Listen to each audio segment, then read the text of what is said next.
Have you ever wondered why so many men seem magnetically drawn to women who don't follow the script of docility, submission, or predictability?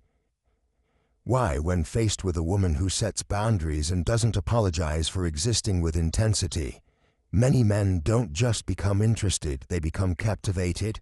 Maybe the answer doesn't lie in her attitude, but in what that attitude awakens within them.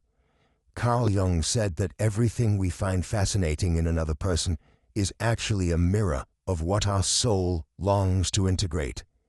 And in this case, what men see in bad women is the reflection of the freedom they themselves never learned to cultivate. But what really is a bad woman? Is she the one who manipulates, plays games, or causes harm?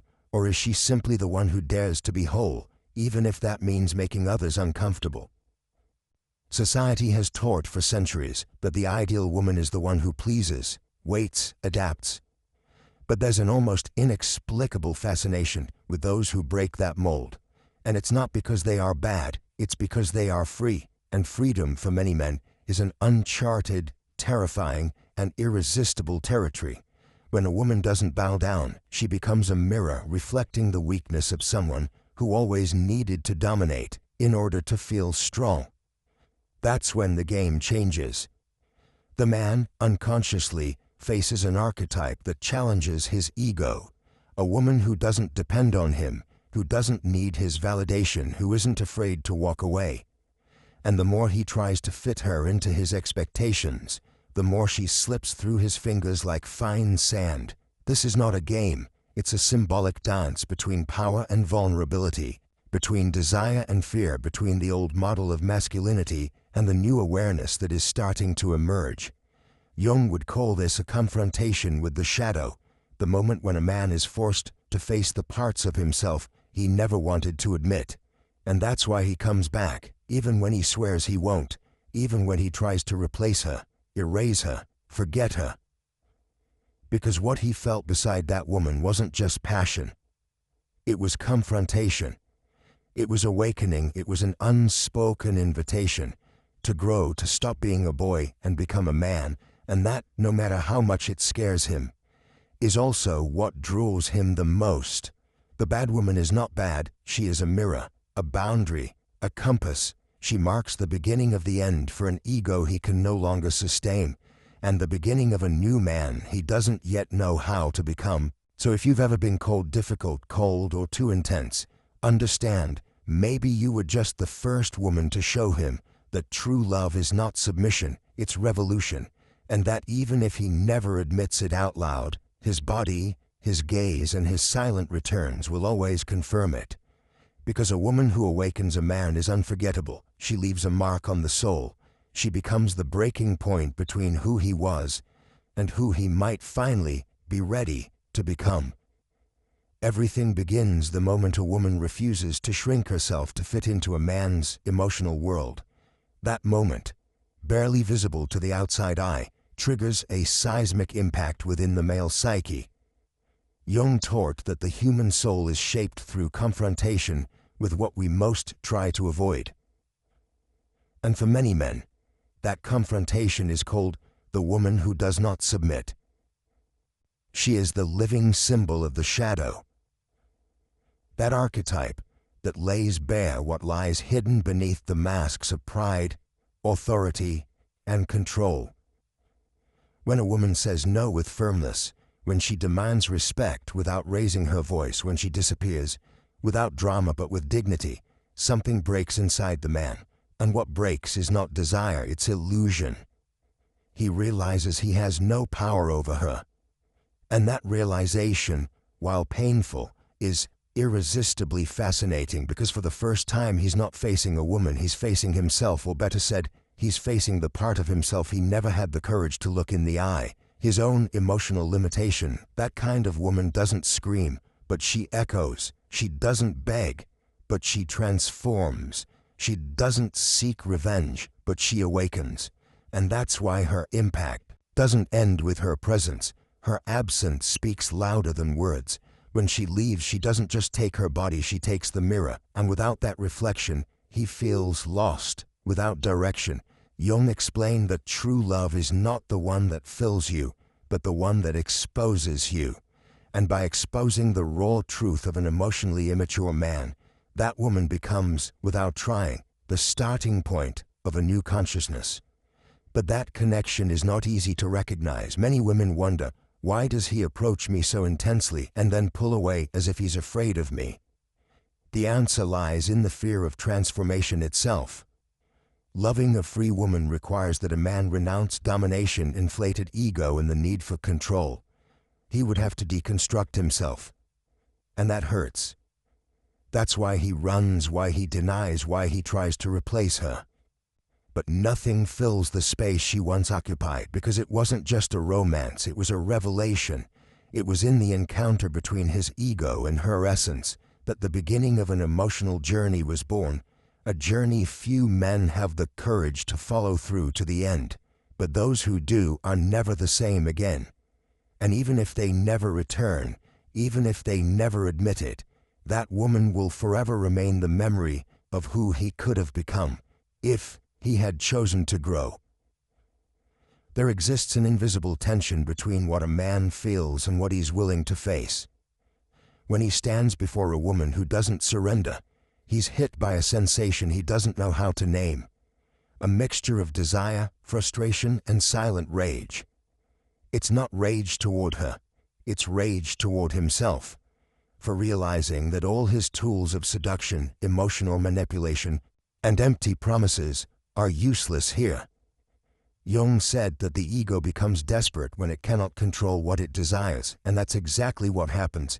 The man desires that woman with the intensity of someone wanting to possess her, but he's faced with the impossibility of dominating her.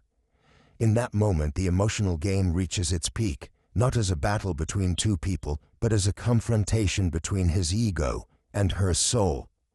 She represents everything he doesn't understand, yet is deeply intrigued by. Her independence challenges him, her calm destabilizes him, her absence crushes him. And he doesn't understand why. After all, she didn't beg, didn't humiliate herself, didn't ask for scraps of attention. So why does he feel so disturbed? The answer lies in the unconscious, where her image fuses with everything he's always feared, being unmasked. Every time that woman sets a boundary, she causes micro-fractures in the emotional castle he built over a lifetime, fractures that force him to see the cracks in his learned virility, his performative masculinity, and the roles the world imposed on him, roles he unknowingly adopted as armor. But now that armor no longer protects, it imprisons. And the greatest fear of a man who hasn't yet deconstructed himself is having to let go of those defenses to become vulnerable in front of someone who isn't impressed by his strength, but demands truth. The tension grows because deep down, he knows he can't fool this woman. She sees him completely. She sees his excesses and his silences, his attempts at control and his fragilities disguised as indifference. And that terrifies him more than any rejection, because she doesn't just see the man he pretends to be, she touches the man he's been hiding. And that silent exposure is unbearable for an ego that has always needed to dominate in order to feel desirable. That's why he walks away, not because he doesn't like her, but because he can't bear what she forces him to see. He'd prefer a woman who pretends not to notice, who accepts crumbs, who spares him from seeing himself stripped bare. But that woman is different. She doesn't demand anything, but her presence demands everything, and that everything is precisely what he still doesn't know how to give, his soul. When the woman leaves, her silence becomes deafening. There are no messages, no reproaches, no threats, only absence. But this absence is different. It's heavy, symbolic, uncomfortable. Carl Jung said that the unconscious reveals itself through symbols, and that is exactly what she becomes, a symbol, an archetypal mirror reflecting everything he's avoided all his life. She wasn't just a person, she was a breaking point. And now, in the echo of her absence, he begins to think, perhaps for the very first time, truly. Pride tries to resist, comes up with excuses, rationalizations, feeds the internal narrative that she was the one who overreacted, who expected too much, who was cold. But something inside him can no longer support that story, because deep down, he knows. She didn't expect anything more than presence, nothing more than truth, nothing more than a man who knew how to love without needing to control. And now every gesture of hers becomes a symbolic memory. The firm gaze, the way she stayed silent when disrespected, the lightness with which she said goodbye. It all comes back like pieces of a puzzle he tries to put together too late. This reflection is not romantic. It is painful. Because what he sees now is not only what he lost, but what he didn't know how to be. He realizes that instead of protecting her, he tried to dominate her, that instead of loving her with maturity, he wanted to make her dependent on his instability, that instead of building something real, he played with the idea of power, and that corrodes him from within, because she was the first one who didn't fall into that trap. She didn't stay to be reformed. She left to preserve herself. At that precise moment, many men go into crisis because the ego can no longer sustain the illusion of emotional superiority. He sees that instead of being strong, he was immature, that instead of being desirable, he was predictable, that instead of being brave, he was small. And that realization, when genuine, opens a crack in the psychic armor, a crack through which the light begins to enter. Jung said that self-knowledge begins when we stop projecting blame onto others and start taking responsibility for our own shadows, and that is exactly what she triggered, a disruption in the cycle of projection. And he begins to understand it wasn't that she was bad, she was fair. It wasn't that she was cold, she was firm. It wasn't that she was difficult, she was whole. And that kind of woman only frightens those who haven't yet learned to look at themselves deeply, because she doesn't want a hero, doesn't want a father, doesn't want an owner. She wants someone with the courage to walk beside her, with a bare soul, a present heart, and truth in his eyes. And now he sees all of that, but he sees it alone. Every true transformation begins with a loss, and there is no loss more impactful than the one that forces someone to confront their own shadow. Carl Jung stated that what we reject most in ourselves is what controls us the most, and when that man loses the woman who didn't bend, the woman who confronted him with silent gestures and a steady presence, he begins to feel on his skin what he always avoided feeling, the emptiness of his own emotional immaturity. It's not her absence that hurts, it's what she unearthed within him. And that pain is the beginning of something new. Little by little, the defenses begin to crumble. Rage gives way to shame. Avoidance gives way to longing. Pride gives way to reflection. And where there once was armor, now stands a man stripped of the illusions that kept him safe, but far from his own essence. The woman he called difficult was, in truth, the only one who saw beyond his facade, and it's that gaze that begins to transform him. Not because she tried to change him, but because she forced him to see himself. And truly seeing oneself is an experience that transforms forever. It's not a beautiful process. The soul bleeds, the ego writhes, the mind desperately tries to return to old patterns, but it can't, because the experience of having known a whole woman creates a new, internal standard. After her, all others seem pale, because none of them silently demand that he rise. None so delicately expose the wounds he's hidden his entire life. None reach so deep. And that impact becomes a symbolic scar, a constant reminder that something needs to change. That man then begins to deconstruct himself. He stops seeking validation through applause and starts seeking meaning in silence. He abandons the desire to be desired and begins to desire to be real. He doesn't become weak. He becomes human, and that is where true strength is born. Jung said that there is no awakening without pain, and that individuation, the process of becoming who you truly are, only happens when we face our own darkness. That woman was the spark that ignited that process, and even if she's far away, she remains present as a symbol of who he can still become. The transformation does not happen to win her back. It's no longer about her. It's about him now, about rebuilding himself based on truth, not performance, about stopping the need to impress, and beginning to live in integration, about recognizing that love, when real, does not accept the ego as its guide, because true love, the kind that transcends, that heals, that awakens, can only bloom when the mask falls and the authentic self finally emerges. After the fall of the ego, the world is no longer the same, and neither is he. The man who once sought admiration now longs for connection. What he once saw as a power game, he now understands as an invitation to vulnerability. He begins to realize that the woman who unsettled him wasn't arrogant, she was whole. That it wasn't her who was too much, but him who was emotionally lacking. Carl Jung said that true healing only begins when we look at what hurt us with the eyes of learning, and that's exactly what's happening.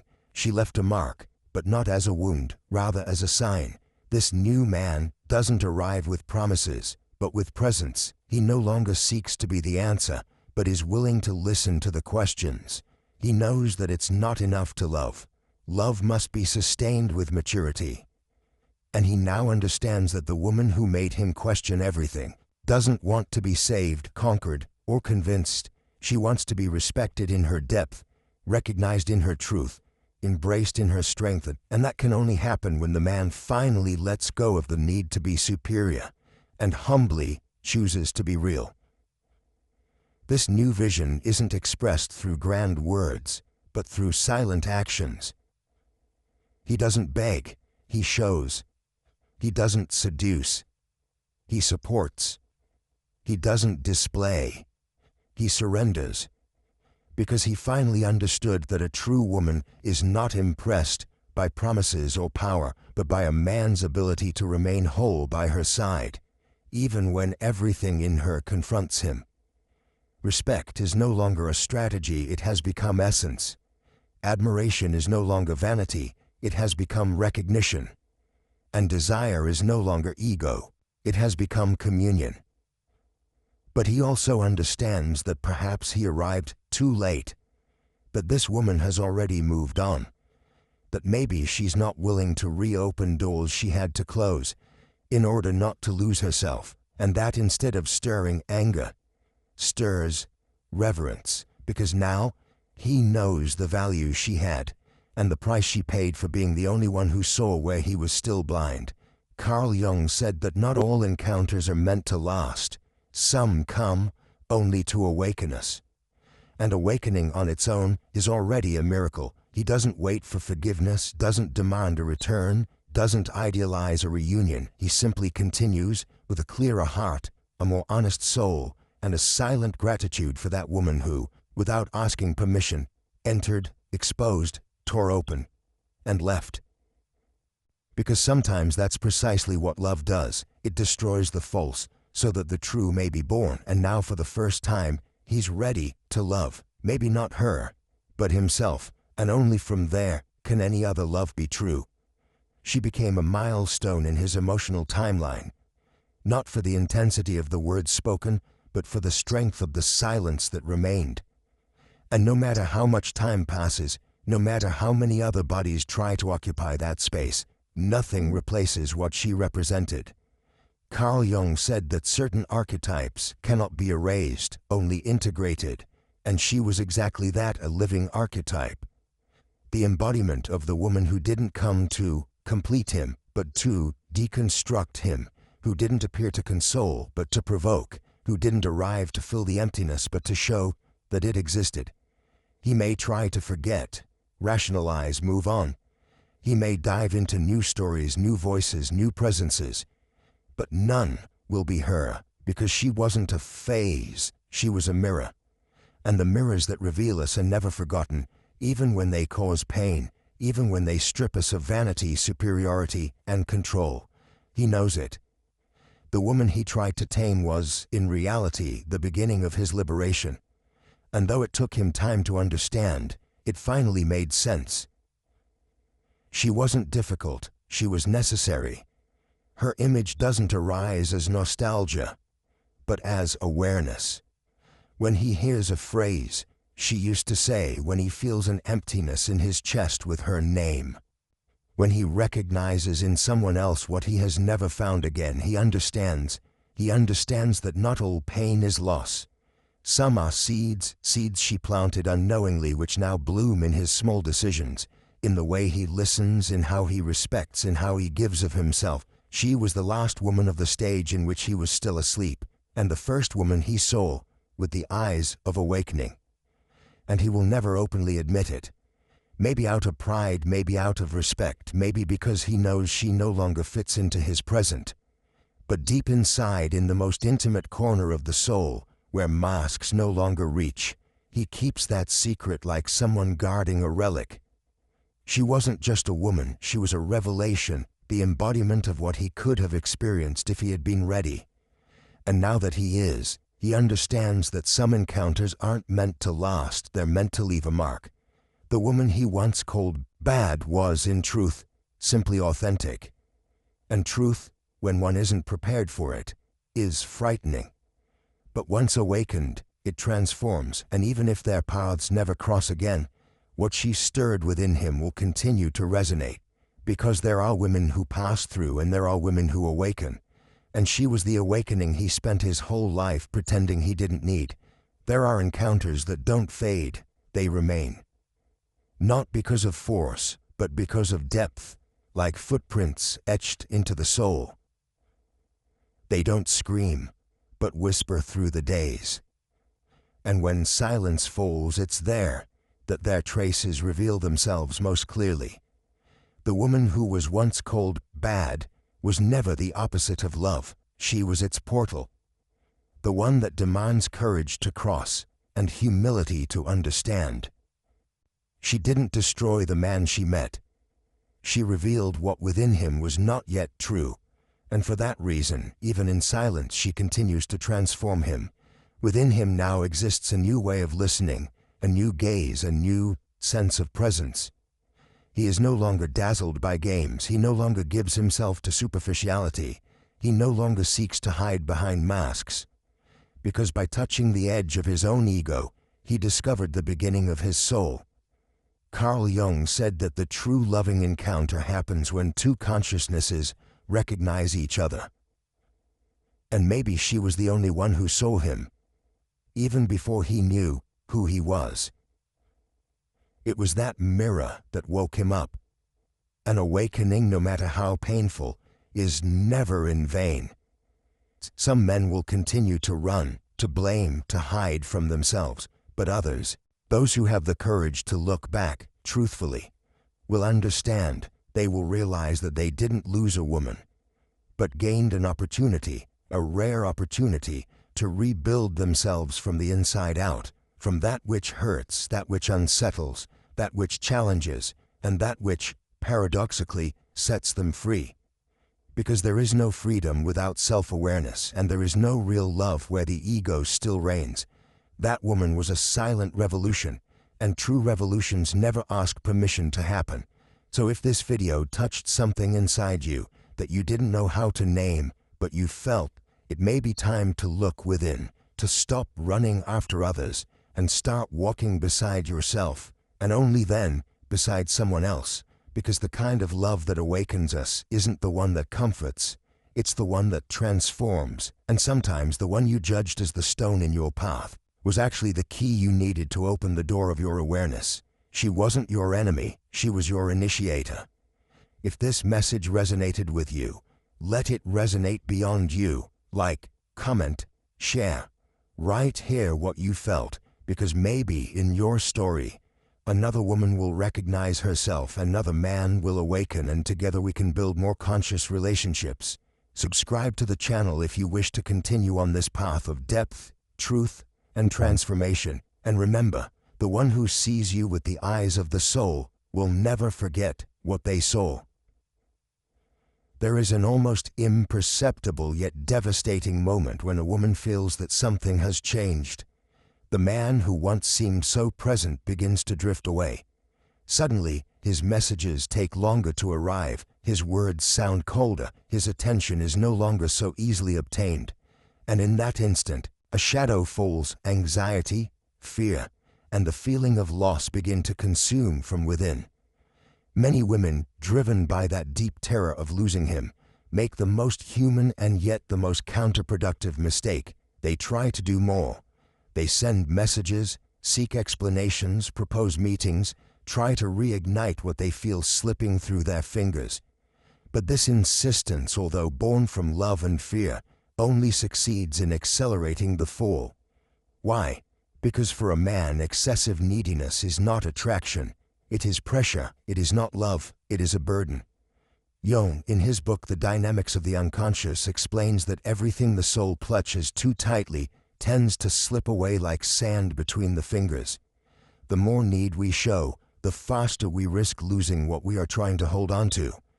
What we often fail to understand is that in male psychology, what is hard to attain holds more value. A man feels more desire for what he senses he could lose, not for what he perceives as guaranteed.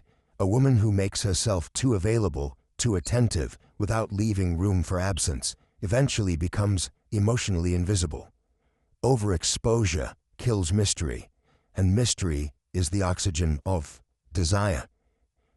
Imagine a precious jewel displayed on every corner. Over time, it loses its value in the eyes of those who see it.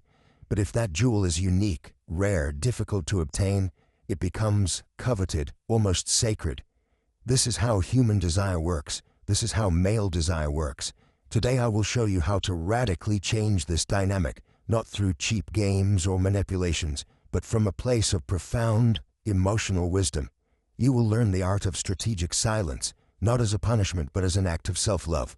You will understand how to invest all that energy into yourself until you become a woman so complete, so magnetic, so fulfilled that his return, if it happens, will be a free choice, not the result of pressure. And if he doesn't come back, you will have won someone far more important, yourself. Get ready, because once you understand this, you will never chase again. You will learn to attract.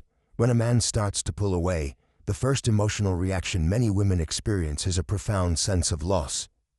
It's not just the loss of the man himself, but the loss of the illusion, of the imagined future moments, of the emotional safe place his presence represented. This loss, although intangible, hits with brutal force. Anxiety settles in silently. Every minute without a reply feels like an eternity. Every cold or distant conversation is analyzed and reanalyzed, searching for signs, explanations, someone to blame. The mind enters an endless loop. What did I do wrong? How can I fix it? How do I make things go back to how they were? And with each thought, the heart shrinks a little more. Jung, in his work, Psychological Types, warns us that man suffers because he mistakenly interprets what happens within himself as something happening outside of him. In other words, we believe that the cause of our suffering lies in the other, when in reality it is an internal battle between our unmet desires and our perception of self-worth. This anxiety and helplessness are not only painful, but also emotionally dangerous. Under their influence, many women fall into behaviors they would never have considered from a balanced emotional state. Begging for attention, persistently questioning, seeking answers where there is only silence. And the more one acts from that place of fear and need, the more the man's perception of the woman deteriorates. Because in his instinctive psychology, a man does not feel attraction towards someone who seems to need him to survive. Neediness smells of desperation, and desperation repels human desire.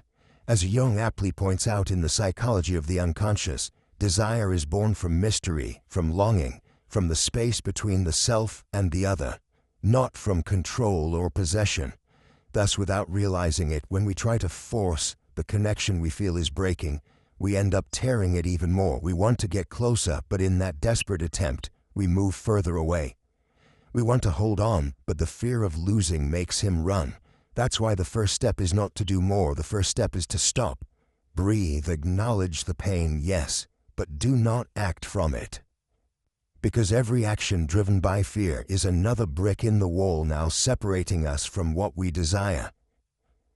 It is an act of immense courage to stop in the middle of anxiety, and paradoxically, it is the first act of true self-love, not towards him but towards ourselves. Faced with the fear of losing a man who is starting to pull away, many women believe the solution is to intensify their efforts. It's an almost instinctive impulse. If I show myself more present, more loving, more available, he will remember why he loved me and return. But this reasoning, although it seems logical from a place of pain, actually goes directly against male psychology. Each extra message, each forced attempt at connection, each search for validation does not rebuild the bond, it erodes it, because the underlying message the man perceives is not love, but neediness. It's not connection, but lack. It's important to understand that human beings, men and women alike, perceive emotional vibrations long before we process them rationally. He doesn't pull away because he analyzes you coldly. He pulls away because something in his instincts screams that something has changed. Carl Jung, in Symbols of Transformation, teaches that what we deny subjugates us, and what we accept transforms us. Denying the anxiety we feel pushes us to act out of desperation. Accepting it, on the other hand, gives us the chance to transform it into inner power. When we refuse to accept the possibility of losing him, we become prisoners of fear, and that fear seeps into every word, every gesture, every insistence. And a man, even without consciously knowing it, feels repelled by that energy. Imagine for a moment a flower. A flower does not run after bees. It does not beg to be pollinated. It remains in its essence, open, beautiful, vibrant, allowing the bees to discover and value it for what it is. This is how feminine self-love should be, a quiet force, not a desperate chase. When a woman throws herself into doing more, writing, calling, seeking forced encounters, she unconsciously sends a devastating message. Without you, I am not enough. And that message destroys attraction at its very root. The paradox is that the more a woman tries to hold on to the connection through insistence, the faster she pushes the man away. Because in the male mind, conquest is essential. They do not value what they feel is guaranteed. Jung, in The Ego and the Unconscious, points out that the soul instinctively seeks what it has not yet possessed, because in desire lies its vital impulse. A man desires what represents an emotional challenge, something he must conquer again and again. Forcing someone's presence is like trying to hold water in your hands by squeezing tighter. The more force you apply, the faster it slips away. It's an act of desperation that ends up stealing your own emotional dignity. Neediness creates emotional dependence, and dependence inevitably destroys respect. When a man perceives that a woman needs his presence to feel valuable, his instinct drives him to seek freedom, because his unconscious tells him that there is no genuine admiration there, but rather an invisible demand that suffocates him. That's why the key is not to do more. It's not to chase after him, to beg for attention, or to try to prove your worth. The real power lies in withdrawing, in reconnecting with yourself, in stopping the need for external validation. When a woman stops fighting to be chosen and starts choosing herself, something changes radically. Her energy transforms. She stops being a need and becomes a gift. She stops being an obligation and becomes an irresistible choice. When the feminine soul connects with its own worth, it begins to emit a different frequency, a blend of serenity, mystery, and fulfillment that cannot be ignored. This energy not only attracts men, but also acts as a filter, because a man who is not ready for a woman in her power will not be able to sustain her presence. It's not about pretending to be indifferent or playing mind games. It's about a real change within you, a change that silently says, I desire you, but I don't need you. I can love you, but I will not lose my soul to keep you. And it is at that moment, when you no longer fight, when you no longer beg, when you have found your own center, that the true magic happens. The man who feels your absence not as a strategy, but as a natural consequence of your self-love, will begin to see in you something far more valuable than he had ever perceived, a complete, free, powerful woman. And then, and only then, can a new connection arise, not based on fear, but on admiration, not based on lack, but on genuine desire. The mistake of doing more to avoid losing him may seem, in the midst of pain, like the only way out, but now you know the truth. You should not do more for him. You should do more for yourself. There is a fundamental truth in human nature: we value more what is scarce. This law governs not only the economy but also the emotional and relational world. What is offered in excess, what is always available, ends up being underestimated. Love, desire, and admiration are fed by the sense of exclusivity, of conquest, of the possibility of loss. And this is even more true in male psychology. A man values what he feels he cannot fully possess. He appreciates what he must continually conquer. When a woman becomes too available, too predictable, too devoted, she unconsciously ceases to represent an emotional challenge. And when there is no challenge, there is no drive to conquer. When there is no conquest, attraction weakens. Carl Jung, in his book The Psychology of the Unconscious, explains that true desire is born from longing, and longing only exists within emotional distance. When we are too close, too available, we kill that necessary distance for desire to flourish. Think of a rare gem hidden deep within an inaccessible cave. Those who know of its existence are willing to take risks to explore, to invest time and effort to reach it. Now imagine that same gem offered for free on an ordinary table, accessible to anyone without any effort. The perceived value changes, not because the gem is different, but because the perception of its rarity has changed. The same happens in emotional dynamics. A woman who preserves her mystery, her inner world, her rich and independent life, becomes a gem that is hard to reach, not because she plays games, but because her fullness makes her inaccessible to anyone who is not willing to earn her. Over-availability sends another dangerous message. For the dynamics of attraction, it transmits that your time, your attention, your love are available to anyone, without conditions, without needing to be earned. And in the male unconscious, this reduces your value. A man is not only seeking love, he seeks admiration. He wants to feel that he has won something valuable, that his presence, effort, and dedication have a purpose. If he perceives that he doesn't need to make an effort, that your love is already guaranteed, his vital drive for conquest dulls. Not because he is a bad man, but because it is part of his instinctive nature. Jung states it precisely in Symbols of Transformation. Passion ignites in the human heart when the object of desire is wrapped in mystery and inaccessibility. When a woman disappears as an emotional challenge, desire also disappears. Many times, in the name of love, a woman gives all her time, her attention, her social life, her projects, and without realizing it, she places the man at the center of her existence. This devotion, though noble in its intention, is toxic for attraction. A woman who stays active in her own world, who nurtures friendships, pursues passions, invests in her personal growth, sends a much more powerful message. I choose you because I want to, not because I need to, and that emotional freedom is profoundly seductive. Do you want to be unforgettable to a man? Don't give him your life. Give him the opportunity to be part of it without making him its absolute center. Be a complete universe he wishes to orbit, not a satellite revolving around him. The perfect balance lies in showing sincere interest without dependency, in demonstrating affection without urgency, in offering presence without unconditional availability.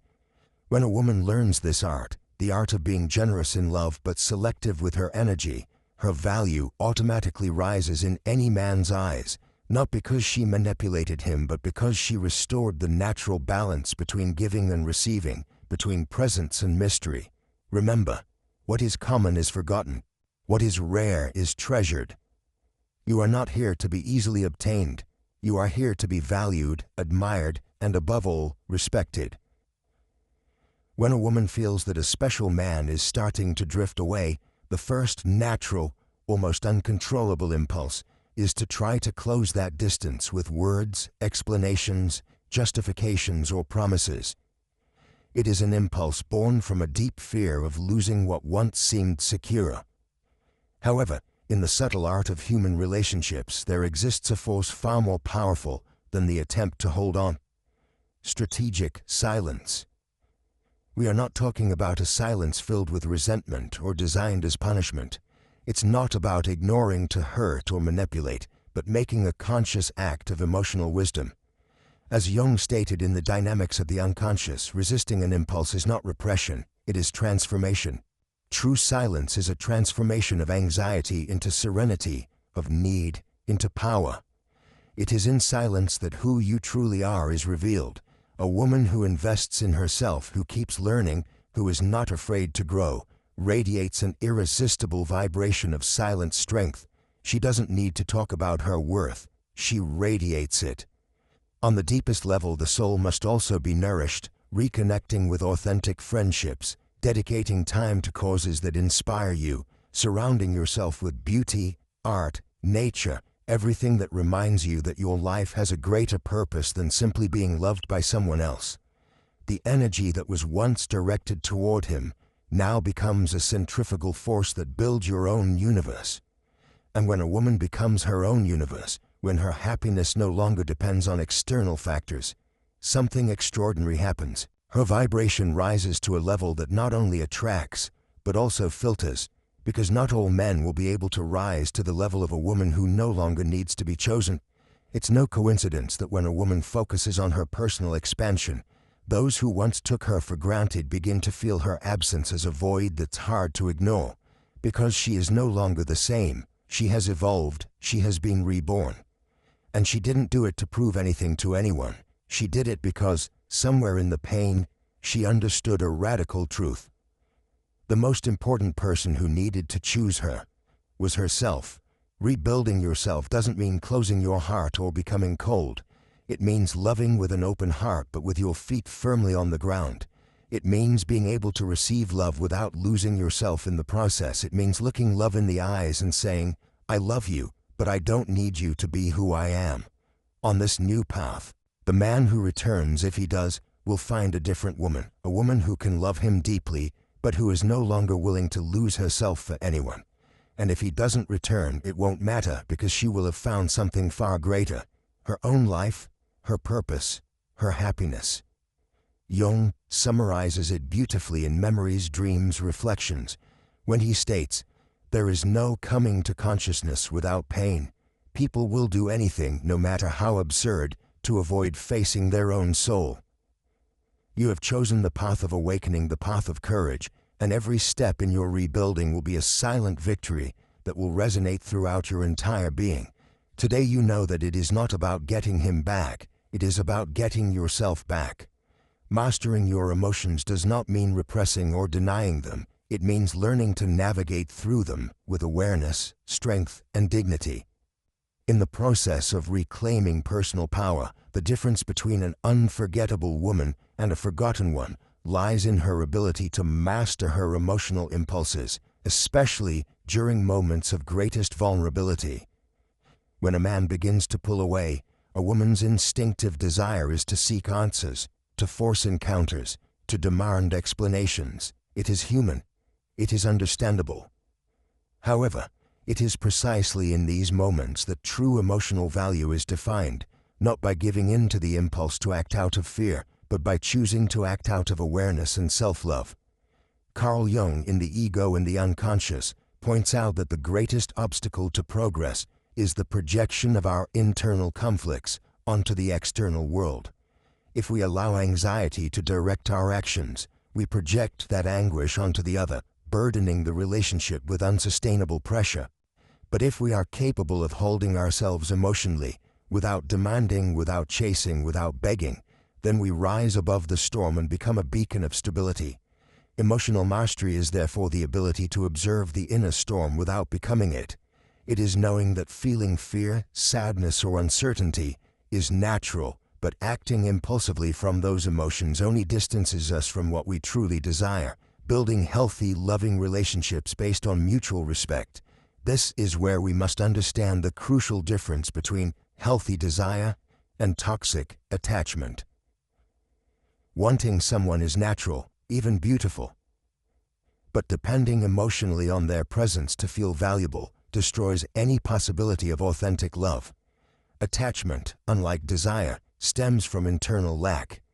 It makes us believe that our happiness depends on another person, and by surrendering our power in that way, we become vulnerable, anxious, and ultimately less attractive. A woman who masters her emotions does not deny her feelings, but she also does not let them control her. She can miss a man deeply, yet still choose not to call him.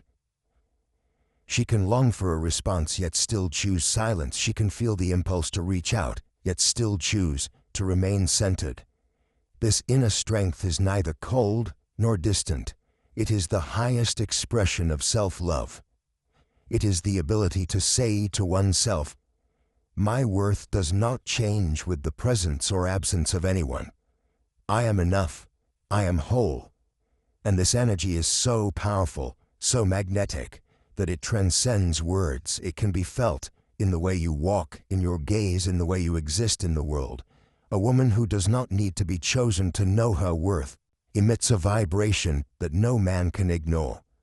Emotional mastery not only transforms dynamics with others, it transforms your entire life. It frees you from the roller coaster of emotions, dependent on external factors, and places you firmly in the driver's seat of your emotional destiny.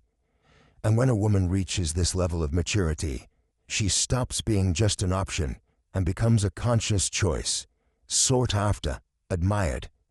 Jung also reminds us in The Psychology of Transference that he who looks outside dreams, he who looks inside awakens.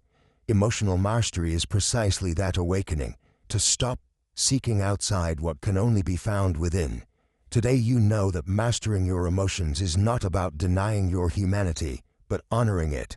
It's not about suppressing your desires, but recognizing them without allowing them to define your worth.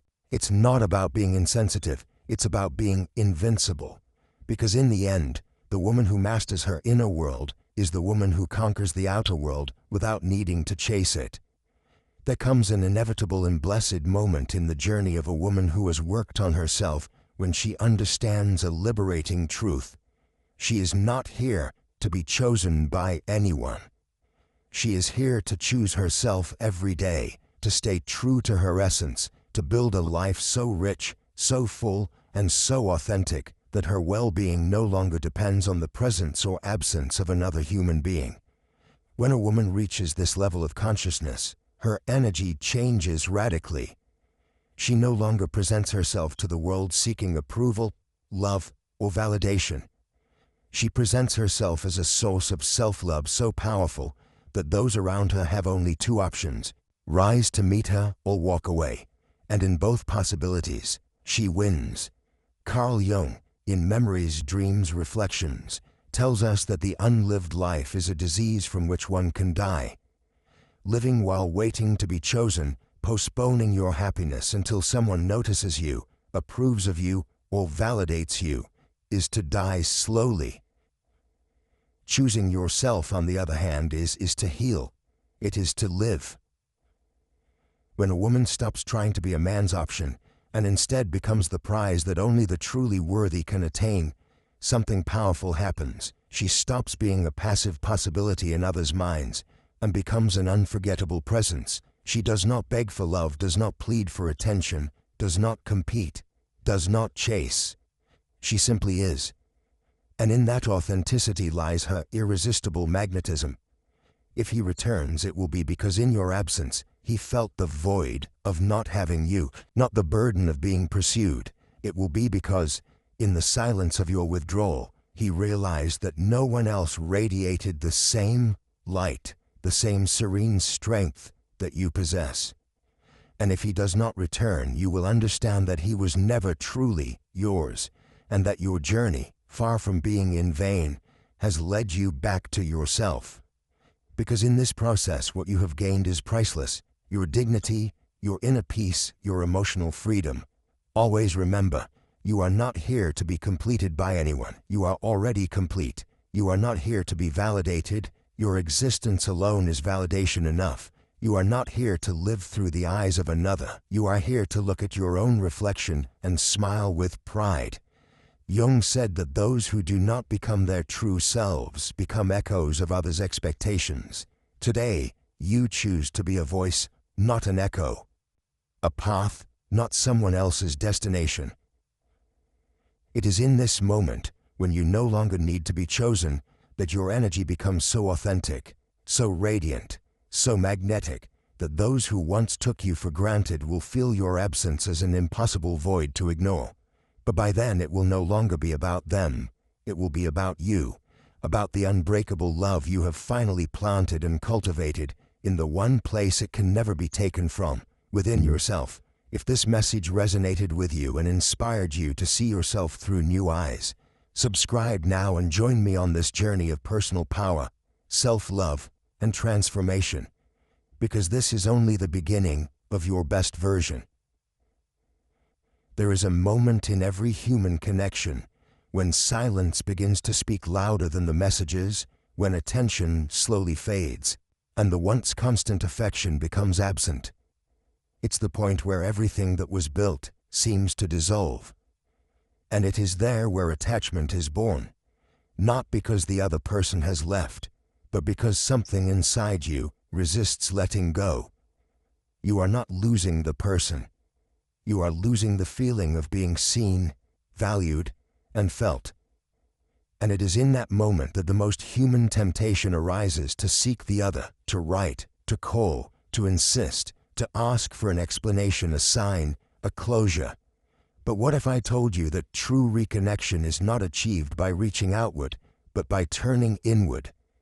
What if instead of chasing the other, you cultivated an energy so authentic, so strong, that your mere vibration began to be felt in silence?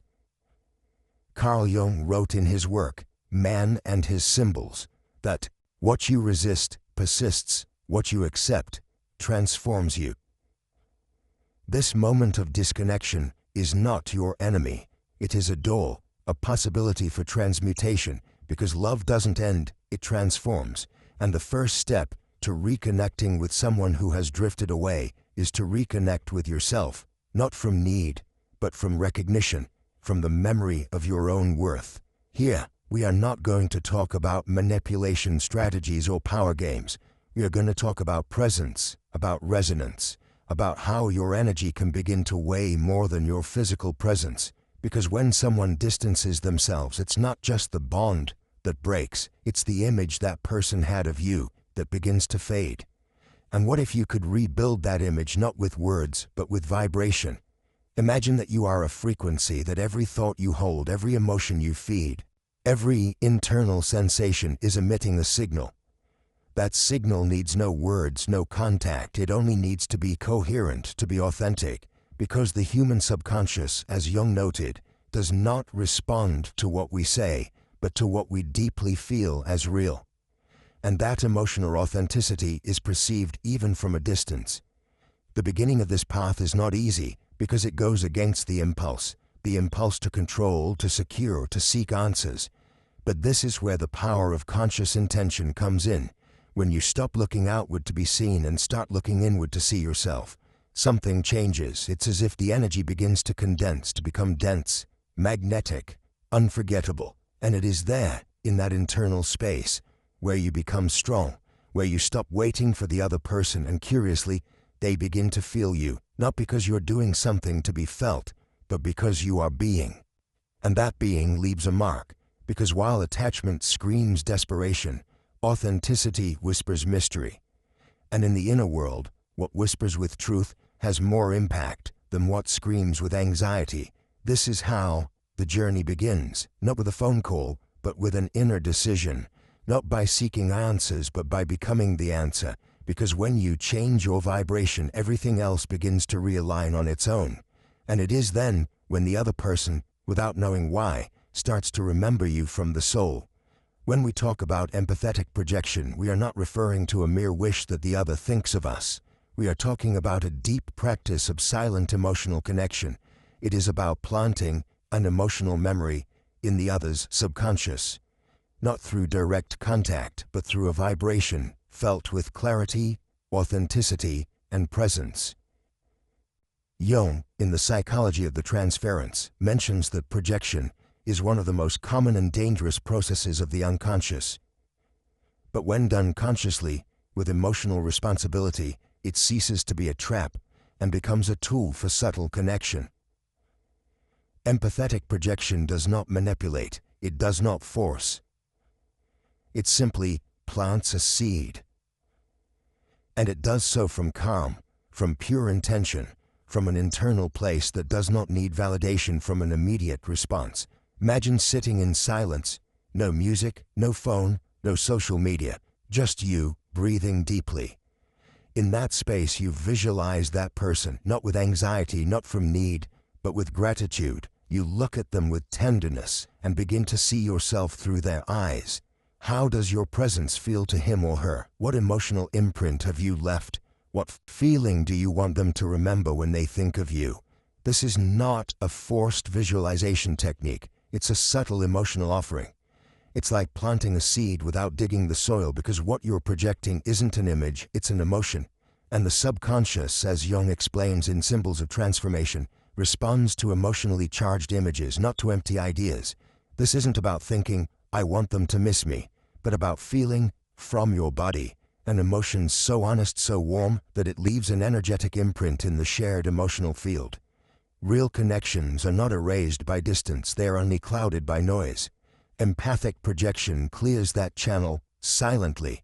It's like lighting a beacon in the middle of the fog. You don't know when it will be seen, but you know it's there. When you see yourself through their eyes, when you remember from their memory, you activate what Jung called the archetype of the inner other. Because whether you believe it or not, you also live in that person's unconscious. What you do with your energy modifies that symbolic presence. That's why you don't need to speak to make sense. The key is calm, no urgency, no expectation, only intention and trust. You project your presence like lighting a candle in a dark room. You may not see the light reflected immediately, but the candle is there, burning, emitting. And that energetic emission, if it is consistent and genuine, begins to resonate. You can accompany this practice with conscious breathing. Inhale from gratitude, exhale from love, not from desire but from recognition, because you don't project from what you lack, you project from what you are. And if you are presence, tenderness, stability, that is what the other person will start to feel without knowing why. Jung also points out in Psychological Types that the collective unconscious shares symbols, images, impressions. What you emit, especially if it's emotionally charged, enters that symbolic field, and yes, it can be perceived, not by the rational mind but by the emotional body, the one that reacts to a song, to a perfume, to a dream about someone who is no longer present, that body which stores memories far deeper than logic. Moreover, this practice strengthens your own field. It reaffirms you, it reminds you, because by sending out that vibration consciously, you are also speaking to yourself. You are telling your system, I am present, I am connected, my energy matters. It is not just a signal outward, it is an anchoring inward. Empathic projection is not an act of control, it is a form of conscious love. It's allowing your energy to travel without forcing anything but with clarity about who you are. It's an emotional letter, without an envelope or address, but with a destination. And most importantly, it's an exercise with yourself, because each time you do this, you also see yourself. You also connect with that part of you that loves, that feels, that vibrates. It's not just so the other person can feel you. It's so that you can remember the power you have when you stop chasing and start emanating. Thus, in the silence, in the stillness, your presence begins to make itself known, not through words, but through sensations, and those sensations leave a mark. Conscious detachment is one of the most powerful acts there is, but also one of the most misunderstood. Many believe detachment means not caring, cutting ties, becoming cold. But it's not that. Conscious detachment doesn't mean closing your heart. It means opening it without fear of the void. It's being able to stay with yourself, even when everything inside you wants to run toward the other.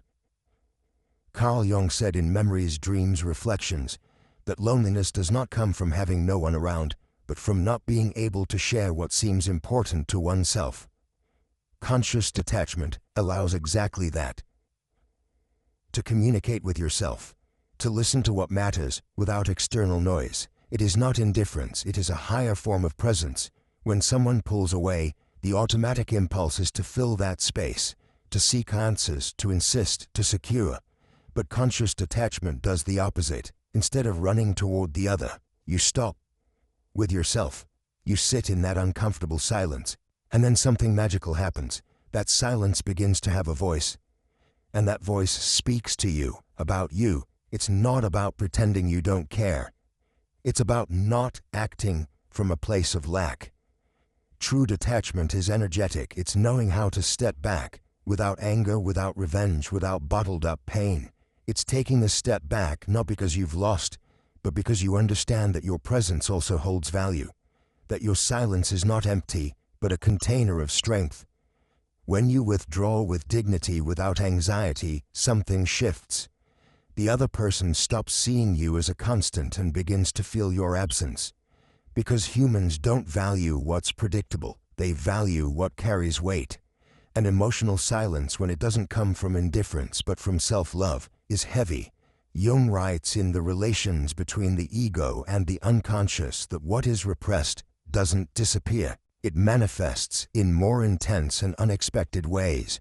When you consciously choose not to reach out to the other person, you're not repressing. You're transmuting the energy of that connection. You're changing the channel. You stop speaking with words and start speaking with your vibration. Conscious detachment also activates mystery. And mystery is fertile ground for emotional memory. When you become predictable, the other sees you as a constant with no nuance. But when you withdraw with presence, without resentment, what remains is not a wound, it's an echo. And that echo doesn't resonate in the mind, it resonates in emotion. The mind tries to resolve, but the soul remembers. It doesn't remember the facts, it remembers the sensations. And if your absence is filled with authenticity, with love free of demands, with truth unclouded by noise, it will be felt, because there is nothing more powerful than a presence that is not physically there but vibrates intensely. And this practice requires patience, it requires courage, because there will be moments when you'll want to give in, to write, to explain.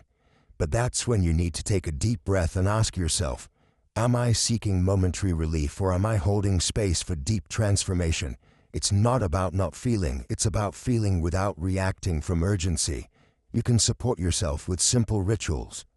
Write down what you feel, and then burn it. Take deep breaths each time you feel the urge to reach out.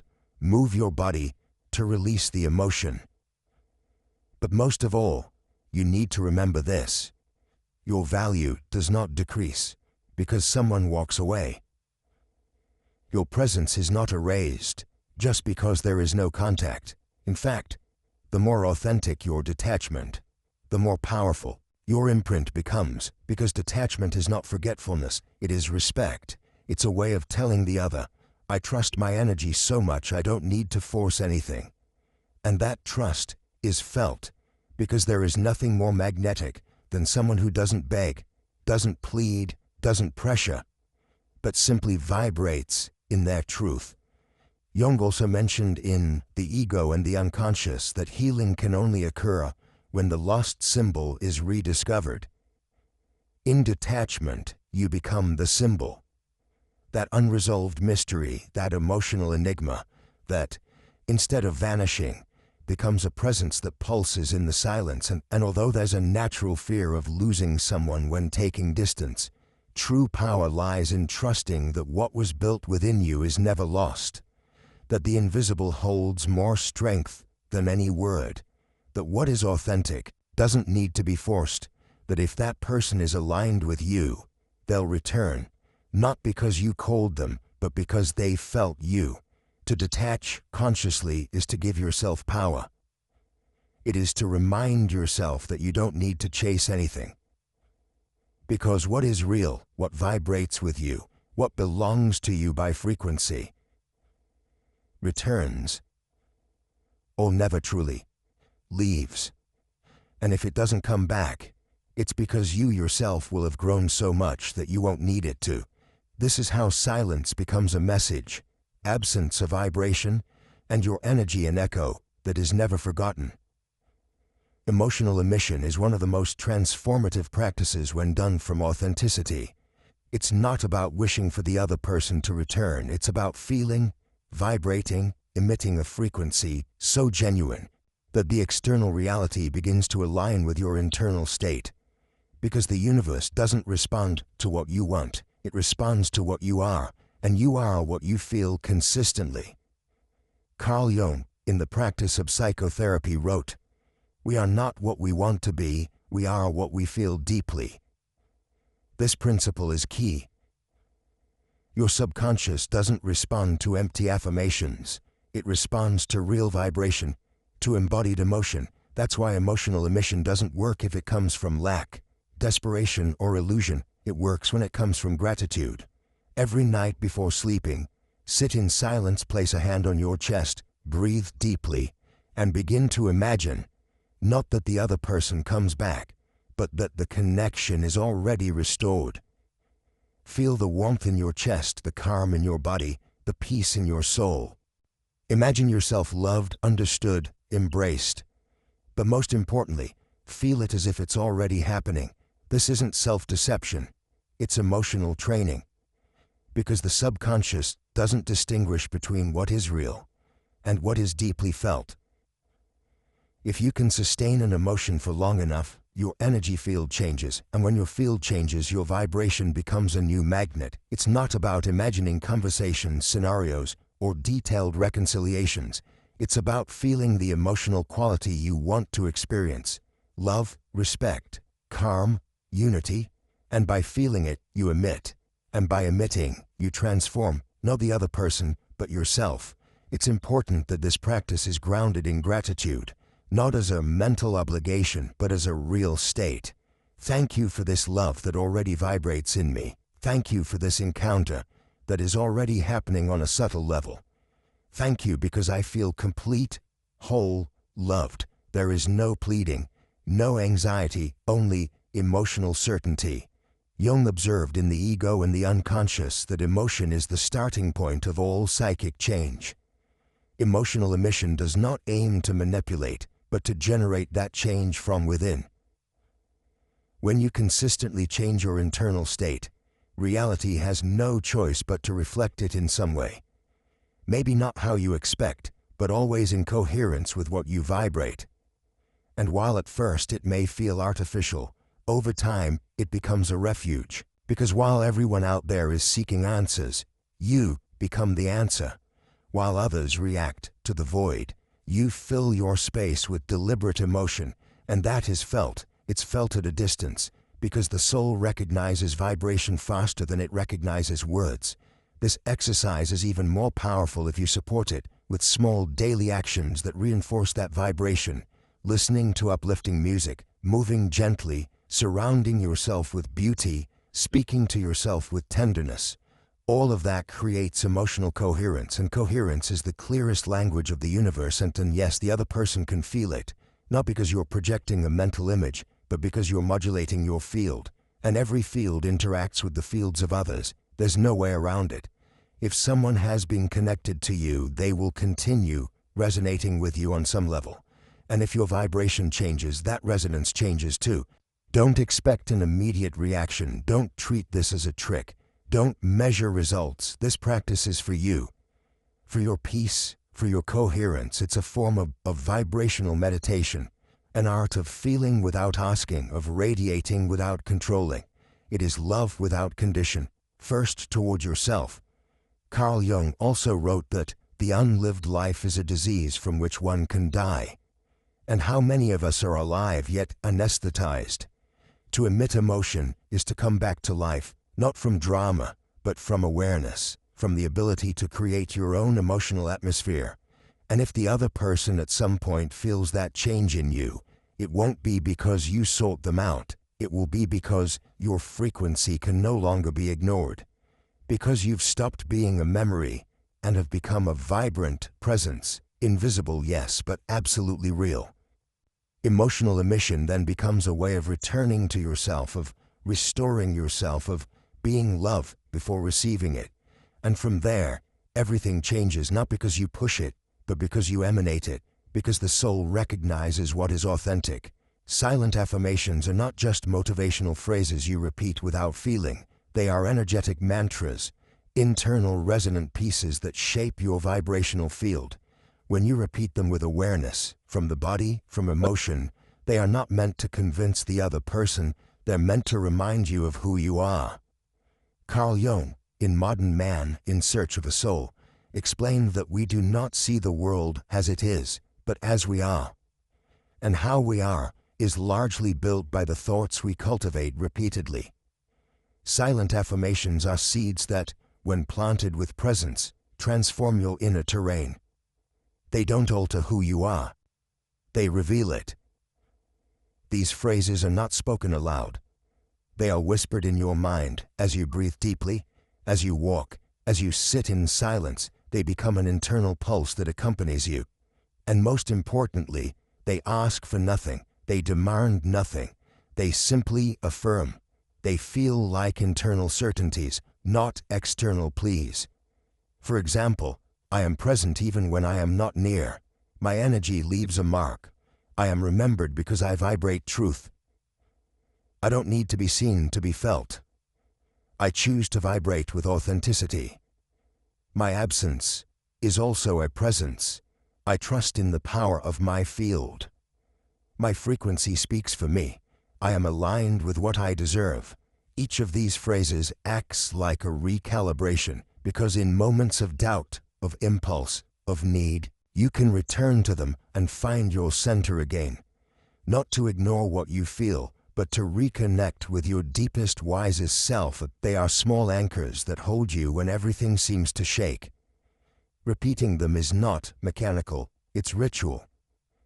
You do it when you wake up, before you sleep, in the middle of an intense emotion. And with each repetition, the phrase stops being a thought and becomes a frequency that is noticeable, that vibrates, that communicates without speaking. Jung also spoke of how the unconscious operates with symbols, images, and repetition. Silent affirmations work because the subconscious loves repetition, but not just any repetition, the kind that is loaded with emotional meaning, the kind you feel is true, the one that even without external proof already vibrates in you as certainty. And it's not about repeating to attract something, it's about repeating to become something, to remind yourself that you're not waiting for anything, you are choosing something, that you don't need to look outside because your field is already working, already emitting, already leaving a trace. These affirmations are the antidote to urgency, to emptiness, to the feeling that you need something more, to be whole. Because when you repeat, my energy leaves a mark, you're not saying someone must come back, you're recognizing that you are already leaving something behind. You're trusting in your echo. Make this an intimate habit, it's your vibrational prayer. And the most beautiful thing is, you don't need anyone to hear it because the soul hears, the universe hears, and most importantly, you hear. As they become yours, the phrases transform. Some will stop resonating and others will arise spontaneously. Listen to them. Feel which ones are born from you. Because when an affirmation is born from true emotion, its impact multiplies. Don't underestimate the power of the unspoken. Don't underestimate the power of the invisible. What you repeat silently with intention becomes a constant vibration. And that vibration builds realities. Conscious writing is not an act of emotional release, it is a ritual of focus. You don't write to beg, you write to declare. To anchor yourself in how you want to feel, to reprogram your vibration through the written word, which is one of the most direct forms of communication with your subconscious. Carl Jung said in the practice of psychotherapy that writing is a way to reveal the unconscious to consciousness. When you write with intention, you are not simply releasing thoughts, you are giving structure to your energy. You are deciding what you will feed within your vibrational field. And that has a powerful impact on how you feel, how you position yourself in the world, and how you experience yourself. The technique is simple but profound. Every day, or whenever you need it, write down how you want to feel. Not what you want to obtain, not who you want to return, but how you want your internal state to be. For example, I want to feel at peace confident in myself, at ease with what was and what is. I allow myself to live from fullness, not from waiting. Today I choose to vibrate in certainty, in dignity, in love for myself. I reconnect with the feeling of being enough. I remember my worth without needing external confirmation. I choose to dwell in calm, even when the outside does not respond. My energy is clear, and because of that, my life aligns. These phrases become affirmations, yes, but with deeper meaning because they've passed through your body, your pulse, your pen. Thinking is not the same as writing. Writing crystallizes, anchors, declares. Furthermore, this practice creates a space of intimacy with yourself, a refuge, a written truth that brings you back to the present. Because many times we're so focused on what happened or what could happen that we forget what is happening within us. Writing brings it back. Jung also affirmed that there is no transformation from darkness to light without emotion. And conscious writing allows you to observe your emotions without getting trapped in them. You see them, name them, transform them, because when you declare how you want to feel, you are taking an active role. You are no longer a victim of your emotions. You are a creator of your emotional state. You can have a notebook dedicated solely to this, your vibrational journal. It's not just any diary, it's a space of creation. Each page written with this intention becomes an extension of your field. It's your way of dialoguing with the universe, with your energy, with your essence. And most importantly, you don't do it for anyone else to read. You do it to remind yourself, because when what you feel becomes clear on paper, it also becomes clear in your vibration. And that is noticeable, that is felt at a distance in the way you move, speak, exist in the world. This practice also helps during moments when anxiety rises. Instead of writing to that person, write to yourself. Declare what you need, what you deserve, what you choose, because if you can hold your center on paper, it will be easier to hold it in life. Writing is an act of power, not of imposition, but of declaration. And when you become conscious of what you write, you become conscious of what you vibrate. And when you vibrate with intention, the world begins to respond with coherence. The body does not lie. While the rational mind overthinks and creates stories, the body vibrates, feels, and stores memory. That's why moving it with intention is one of the most direct ways to unblock stagnant emotions and raise your frequency. Body movement is not just physical, it's energetic, vibrational.